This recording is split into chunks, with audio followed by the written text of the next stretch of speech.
Good afternoon and welcome back to the workbench. I'm just doing a quick look at this little USB charger here, which I would like to try and use, but it doesn't work. Or it does work, but it has a problem. It's a MBeat. I don't know what that is. I've never heard of it before.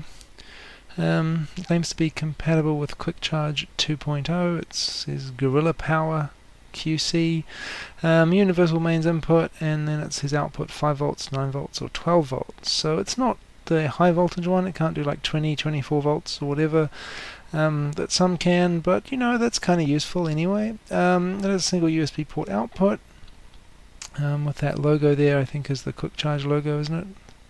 Same one as here, but it's kind of rubbed off. Yeah, and obviously you can see that the USB port is not in good condition. So the keen-eyed among you will see that the plastic sort of part in the middle is snapped off and one of the pins is gone with it as well. So this was given to me by somebody who said it was working, but just the port was bad. They also gave me a cable with it that that had the plastic part stuck in the end of it. So I was told that by using that cable in this charger it would work, but obviously I had no real use for this at the time because I didn't need anything with higher than 5 volts. So I just pulled the plastic bit out of the cable and just used the cable on a standard charger, and just put this in a drawer, and now I've possibly have a use for it, so I'm going to have a look and see if I can do anything with it. So yeah, I obviously need to order a new port for it, but I'm not sure what I need because I haven't seen what's in there.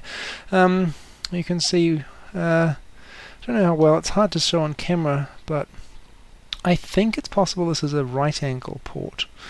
Going by the way it's mounted in the case anyway, it kind of makes sense. Like, if you imagine where the PCB would lie inside this, and considering how sort of small and compact it is, I imagine the PCB would have to be taking up most of the space, like along this large edge.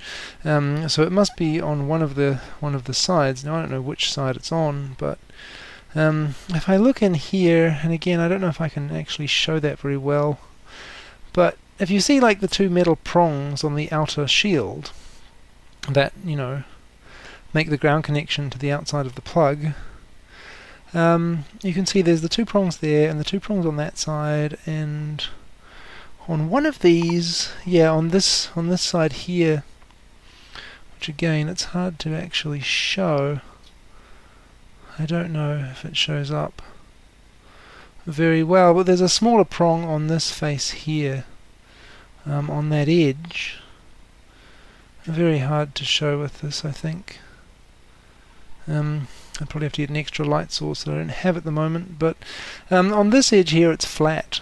So we've got sort of prongs on all three sides except for this one, and I'm thinking this is the bottom. So it is my guess that the PCB is along this edge here, and this is a right angle USB port that's sticking up and goes that way. That's my guess anyway. I guess I'll find out when I open it. But yeah, that's my educated guess going by ones I've seen in other places. So yeah, but anyway, the fun part will be trying to get this open. Usefully though, it's got this little universal like plug thing on it, so if you slide this out, that just comes straight off. Yeah, so it's quite a clever design. You can just ship this to all different countries, but with a different plug that you just slide on. So the main thing of this can be exactly the same. Quite clever. But yeah, now we have this sort of recessed part into which one can get some leverage possibly, and I think I showed this on a previous video about the Apple MagSafe charger, or at least one of them. There's a way you can get like a pair of pliers like this into the sides, and then you can sort of open them up and lever it apart. So I don't know if that'll work with this, but I'm going to give it a try. I also wonder if I turn the light off, you might be able to see. No, I think that's worse. Yeah, anyway, never mind. So I'll just leave that on. I think it probably helps.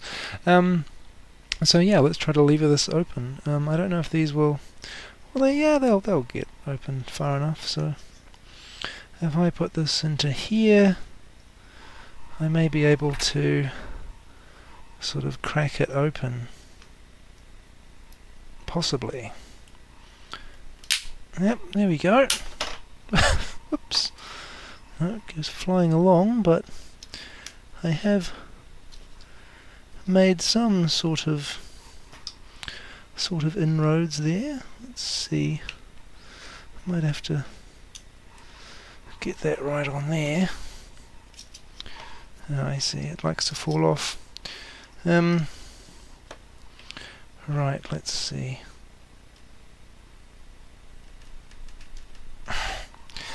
That is pretty tight.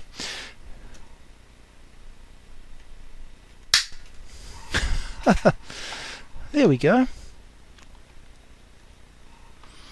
That's something. I was thinking possibly I could have got some narrower pliers into the area with the port, but given how close the port is to the outside of the plastic, you've only got about 1 millimeter of plastic to grip onto, so I don't think that would work really.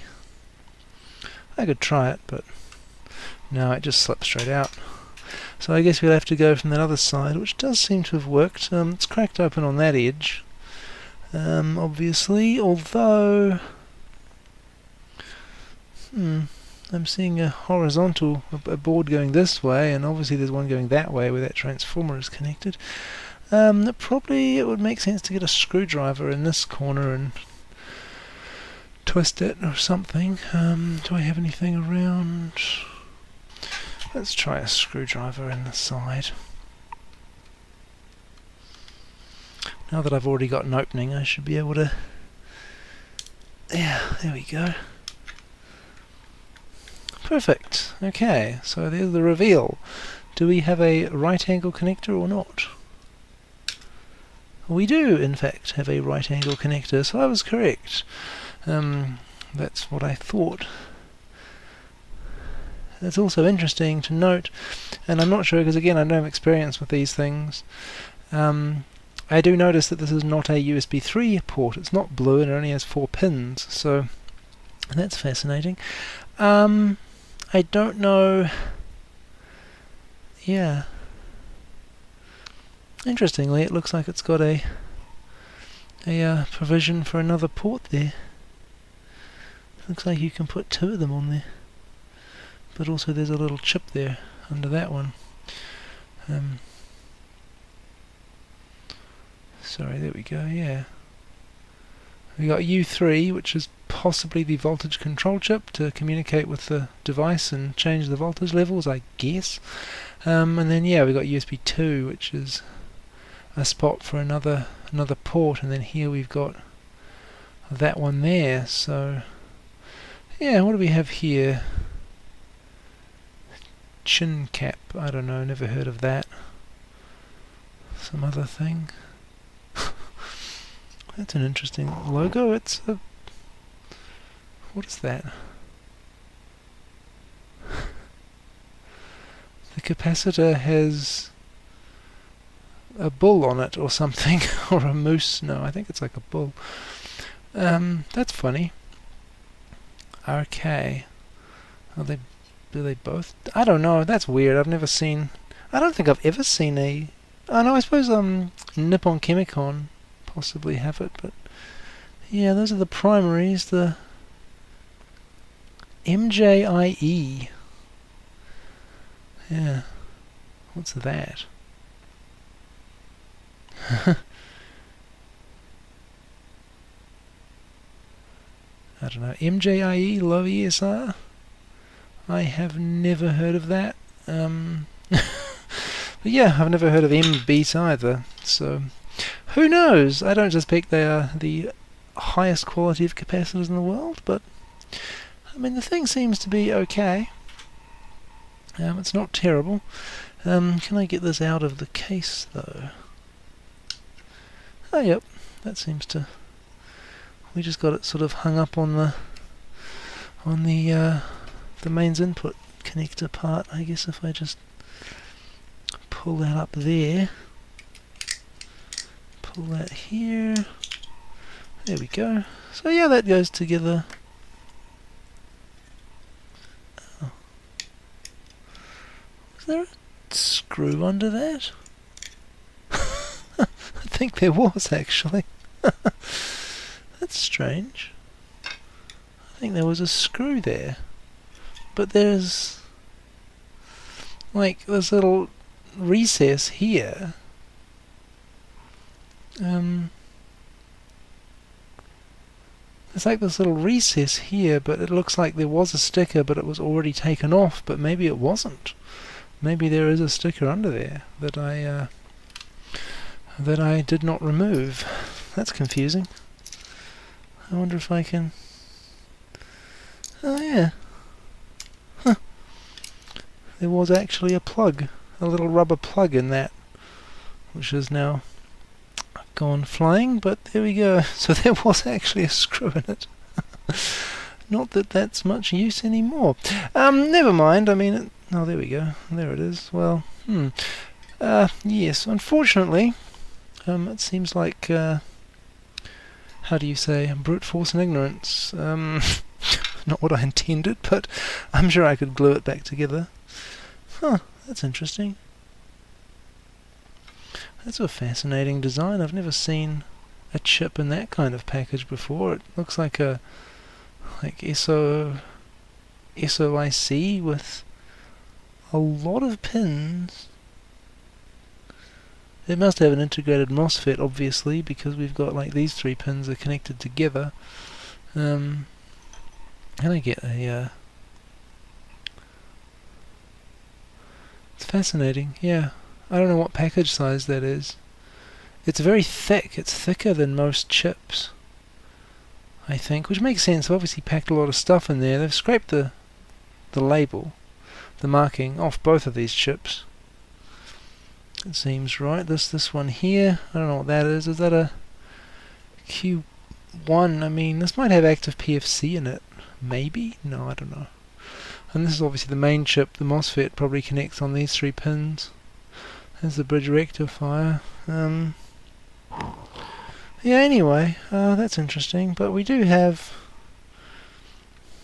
I don't know, it says universal input. We do have a coil here, but that's probably just a common mode thing, and we've just got like these 2 input caps, maybe 400 volts each. It's probably just like a, yeah, this is just in series with the cap, so this is just like a pi filter or whatever. So yeah, the universal mains input just varied by changing the operating frequency and stuff, I guess. So yeah, nothing too complicated, but yeah, I gotta get rid of that USB port, obviously. To take that out and replace it. So that's interesting. So yeah, you gotta pay attention to these, because the pin out or the pin layout, the way that the mounting pins go for the actual part of this, yeah, you gotta make sure you get one that has the same specifications. Obviously, kind of annoyed they've scraped this off. It would be interesting to see what that was, but I guess we'll never know. Anyway, it's not super important, I guess. I got it for free, and you know, it's not a big deal. If and when it fails, it's not exactly anything that matters much. But yeah, I'm a bit disappointed about that screw. I wonder if it would have been a lot easier to get apart if that screw had not been there, but it does look like there probably was glue in other areas, so I don't know. Yeah, you can see where pieces of that case of the bottom part have stuck into this groove and stayed in there, so they have glued it in various places around here. So again, I don't really know what the screw is for. I don't know why there's a screw there when they've glued the rest of it. It seems kind of strange. Anyway, maybe so if you drop it and the glue fractures, it won't accidentally pop open or something. I don't know. Anyway, so that's interesting. That's a thing there. I can take that port out and yeah, I don't know. This is a double-sided board. That's slightly annoying. Although it doesn't look like there's much solder on it, to be honest. Looks like there is a pin here for holding it in. I suppose I can try getting this out, but yeah, at least now I know, yeah, it is definitely a right angle port, and it's a USB 2 one rather than a USB 3. I guess they communicate over the standard USB data lines to negotiate the voltage. I honestly thought that was like a separate pin on like the USB-C connector, like for the power stuff, but maybe that's just for extra current. I don't know. Anyway, so yeah, I just got to take that out and find a suitable replacement that has all the mounting parts in the same place and has the pins in a line there. You know, sometimes you might find ones that have, instead of all the pins in a row, you might have like 2 there and then 2 behind them, like in a square shape. So yeah, just gotta like check all that out, maybe even measure the spacing between some of the things, and just make sure the replacement port you buy is actually going to fit, because there are different variants of these things. There are definitely variations of these from different manufacturers. So yeah, but there we go. That's about that. Okay, I thought I'd just add this in case it helps someone. So just desoldering the thing here.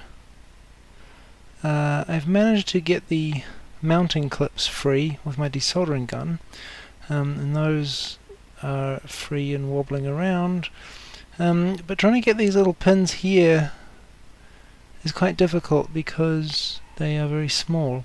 I think I need a smaller nozzle for my desoldering gun, but I don't know where they are at the moment, so I don't know if I can, like a 0.5mm one would be better. I've got a 1mm one on there at the moment, but I'm thinking what I might try and do, because they're such small pads, small pins, I think if I just flood all the 4 pins with solder, heat them all up with a soldering iron, I should just be able to pull the connector out, because it's loose otherwise. I've desoldered the rest of it. So yeah, I might just try that and see if that works. I think it will. Anyway.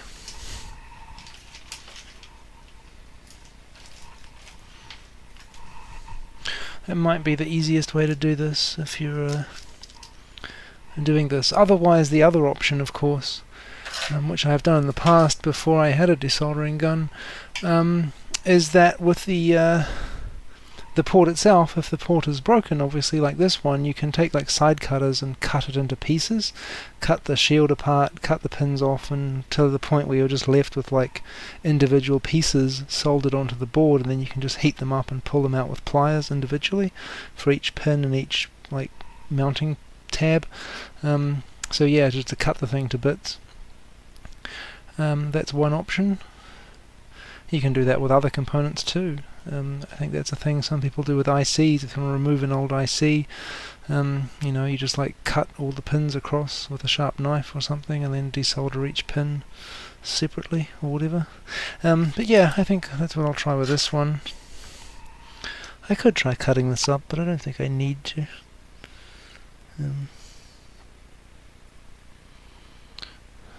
That's great. It's gone on to the other bit as well. Well, that's okay. Maybe we can heat them all up at once. I'll have to get some pliers, I suppose, to grab onto the shield though, otherwise, because it'll get quite hot. Yeah. Let me just try heating all those up at once, and there we go. It came off. So, yeah, that works. Hope that was in shot. I don't know if it was. But yeah, so that comes out, and now we have the board there. Haven't lifted any pads, which is good. Now I can just clear those pads out with I don't know, either a desolder braid was probably the best idea, but you could also use a desoldering gun, a desoldering pump like this one. Possibly. I could try that with the large pad there, but I don't know if that's going to work that well. Yeah, kind of, but I think wick is probably the best option. Yeah. I think I'll go with wick.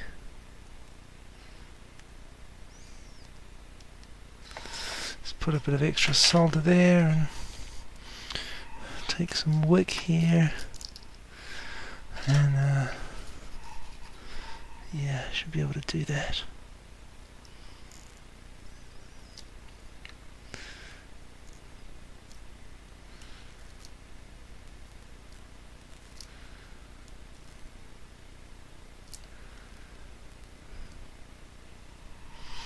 You have to make sure you get enough heat on there and enough time, not too much of course, but yeah, we got all except for that one, I think. Let's see. Yeah, I've got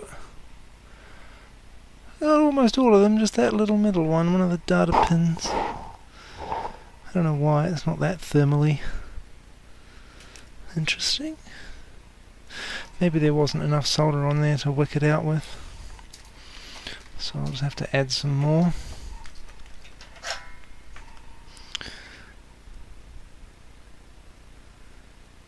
Add a little bit more to that one pad, and that should work, I think.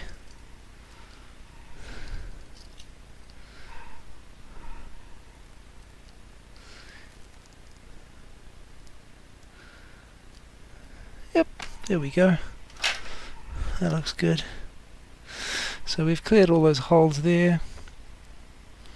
You can actually see, like, while you're holding the iron on the wick, you can see the solder like coming up, soaking up into the braid, so you can see if it's doing anything or not.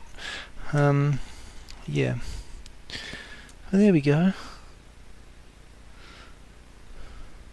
Oh, I've missed that hole there.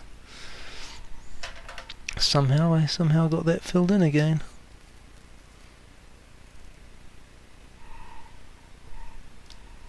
Yeah, but you can actually watch the capillary action of the wick as the solder goes up into it. Yeah, there we go. So all the holes are cleared, and now I'll be able to measure them if I need to get like a pin pitch for the mounting tabs or anything like that, or diameter or something. And of course we have the old port, we can also measure that too. So yeah, you can see that port has like those 3 mounting lugs. Obviously I want to find something that has the same configuration, has all the 4 pins all in a row, and yeah. That one on the end is falling off because I think that's the one that broke internally. That's why it's sort of offset to the others. But yeah, there we have it. I desoldered the port. Now I just have to go on Farnell or whatever and try and order a new one. And hopefully I can figure out what's going on. Obviously I could test this, I suppose, to make sure it is working, and probe the power pins on the board there, power pads, just make sure it is actually outputting anything. I'm pretty sure it would be working. I never actually tested it when it was given to me, but I suspect that the broken port was all that was wrong with it. I wonder, can I get it back in the case and get this back on the pins? Would that make a decent connection? That might be okay, actually. Yeah, I might be able to do that and plug it in this way and then test the voltage, make sure it's actually functional to enough of an extent to see if it's actually worth getting a new port for it. Okay, so I've got the thing plugged in into a mains output here. Yeah, I can switch this on and we can do a little quick test to see if we get any power out of it. So I'll just switch it on and let's see, we can probe it. I don't think it matters which pin I probe, obviously. But yeah, we're getting 5.1 volts. Obviously my probe's around the wrong way, but we are getting 5 volts out of it, so it is functional, at least at 5 volts anyway. So that's a good start. So the power supply is working to some extent, and assuming it can negotiate higher voltages, obviously, you know, there's no issue with the primary side or anything like that.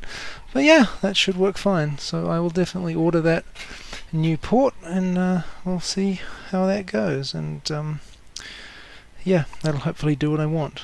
And if not, well, I can try something else. So I've had a look around try and find a replacement jack for this thing, and that's been a bit fun. I went on Farnell first, and unfortunately couldn't find anything suitable. I've got a lot of these ones here that have the right angle connector but don't have the pins or the mounting lugs in the right place at all. Everything's totally different, so that's no good whatsoever. And then we went on to this one that I found, which looks very similar to the original one. It's got the same sort of case style and everything, and the pins are in the right sort of orientation, but of course the mounting lugs are completely different, unfortunately, so I don't think that's going to work. I suppose it's possible you could cut the front two off maybe, but then you wouldn't have as much stability on the connector and it may end up breaking during plugging in and plugging out, so I don't know. Yeah, so that's not really any good. And then I went on to this one, which does have the right pin out, or at least the right sort of layout. We got two mounting lugs on the side at the back, and then a forward one that's in the middle. Got the 4 pins horizontally at the back there. But this one is overall too short. The whole body of it is too short, and the spacing between the front pin and the 2 rear pins for mounting is too small, so it wouldn't fit the PCB, and the entire connector would be recessed inside the case of the charger, so it may not actually be able to plug anything into it, probably because the plug housing would foul on the housing of the charger, because the socket is recessed too far into the body of the charger, and so you probably wouldn't actually be able to use it. So aside from the fact that it wouldn't fit on the PCB, it wouldn't probably be able to be used anyway, so that's completely hopeless. And then I got onto this one. This is the only one that I could find that had the pins in the right place. The spacing between the pins and everything was correct. The spacing between the mounting lugs and everything was fine. The connector body was the right length, but unfortunately it's too wide. It's got this weird sort of stepped design where the front part is really narrow. It's basically as narrow as possible, and the back part is wider for some reason. I don't understand why. And yeah, it wouldn't actually fit into the case because there's an isolation slot on the PCB right at the back of the connector, and it has a piece of plastic that comes up through it as part of the casing, and this would block that from going in. So you'd have to cut that piece of plastic away, and then that would infringe on the separation between the primary and secondary side and sort of defeat the safety measures of the design, so that's not really suitable. Yeah, so I can't really use that one. So basically nothing from Farnell, unfortunately, is actually usable here. And this was probably the closest that I could have used, but yeah, it would have had to compromise the sort of safety of the device, so it's not really that good. And then I just thought, well, I'll have a look on AliExpress and see if there's anything there, and I found a few listings. It took a while, but I found some listings that have various different ports, different mounting styles, vertical, horizontal, right angle, and eventually I found one here that looked very similar to the original one. It's in white, however. I don't really want white because it doesn't go with the aesthetic of the rest of it. Not that that matters, but you know. And yeah, which led me on to this listing here that I found, where you could get, basically, going by the picture, it looks exactly the same as the one that I took out of the charger. And if we do look at the technical drawing, the dimensions are here. I measured everything, and it all matches up with the original one the broken one that I just removed. So yeah, it looks like this was the one. So I ordered a few of these, and hopefully that'll turn up soon and I'll be able to use those. So what I did find interesting, though, I suppose is an interesting point, that the descriptions of things on AliExpress and don't always match what typically like Western cultures would describe them as, I suppose. Like, you know, we would write this as a right angle one. You know, it says there right angle is what that's called, but in here they list it as straight, vertical, and bend. So you know, sort of straight instead of horizontal, I guess, and then vertical and bend instead of right angle. So it's a bit hit and miss whether you actually can find what you're looking for, because you don't always know how they've described the item. Case in point, like these knobs here, which I was also looking at, as I was thinking about maybe building a decade resistance box or something, might be quite useful. And I spent a long time looking on AliExpress and other places to try and find something that would be like this, a knob numbered 0 to 9 with even spacing of the numbers and everything and that kind of thing, and also had a grub screw fixing so you could use it on anything.